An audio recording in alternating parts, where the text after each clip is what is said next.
syempre makipagkulitan muna tayo with SB19!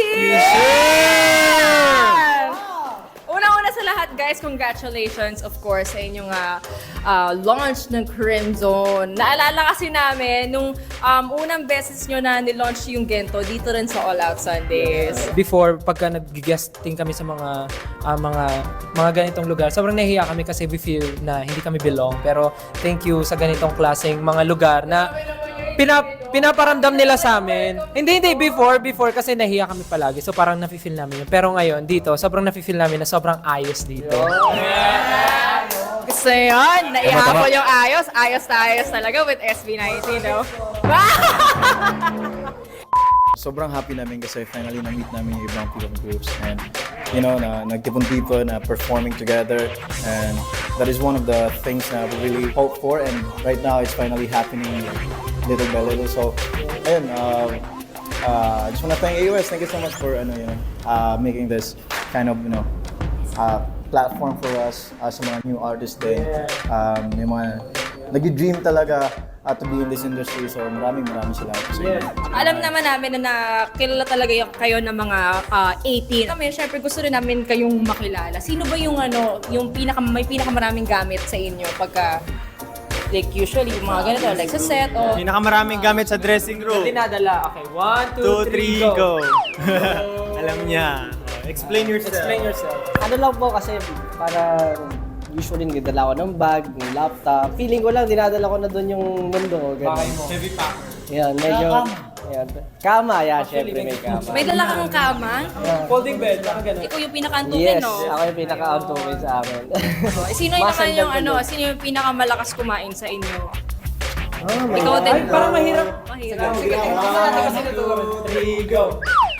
Sunod dalawa. Hindi, actually lahat. Kasi, Huwag ka nang magpanggap. hindi, wait lang. Aminado ako na mahilig akong kumain. Pero kasi, sa sobrang daming schedule namin, di ba pag nasa-serve sila ng food, lahat din naman itong mga to kain ng kain.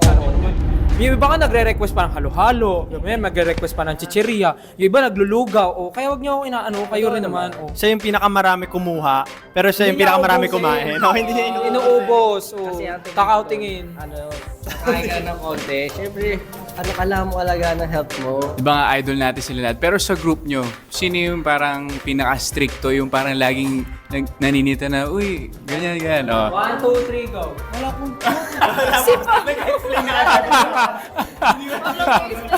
Dati lang naman. Dati lang po, kasi ngayon parang ano na kami. Dapat mature ka na eh. Alam mo na yung trabaho mo. Siguro pinakamahalaga lang before mag-perform that hindi makalimutan yung mga basic things like conditioning, stretching, tapos vocalization. Yan dapat na hindi binabaliwala kasi yun yung foundation pag nag-perform. So yung mga up and coming natin na P-pop, syempre, tinitingala nila kayo as mga idol nila kayo. So ano yung pinaka parang advice? Ang mga advice ko po sa inyo, bakit ako? Actually, Ikaw na yung maraming Actually, yung sinasabi nyo na tinitingala kami ng mga P-pop groups, actually baliktad. Kami yung tumitingala sa kanila kasi ang tatangkad na ng mga bagong ngayon eh. Ng mga bagong groups ngayon, yung mga mas bata. Parang mas matangkad sila sa amin. So, Siguro po lang din eh.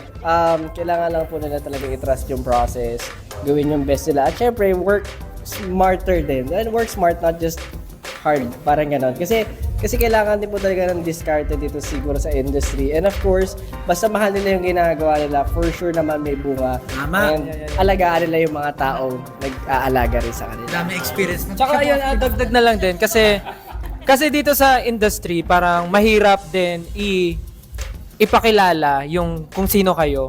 And syempre, maraming times na mababatikos kayo kung sino ba talaga kayo, ano yung kaya nyo pang i-offer, ano yung difference sa group nyo. Dapat kilala nyo talaga yung sarili nyo and kung ano yung goal and vision nyo, bakit nyo to gusto and bakit nyo gusto ma-share yung talent nyo. Kasi yun yung number one na magdadala sa inyo kung nasan kayo ngayon. Nung number one sa puso nyo, yung goal na gusto nyo mapahiwatig sa tao. Eksakto, numero 1. Ayos! Alright, ladies and gentlemen, mga kaayos, SB19! Yeah! Hinto, kahit na wala pang hinto. Syento, porsyento, bawal bitaw ko.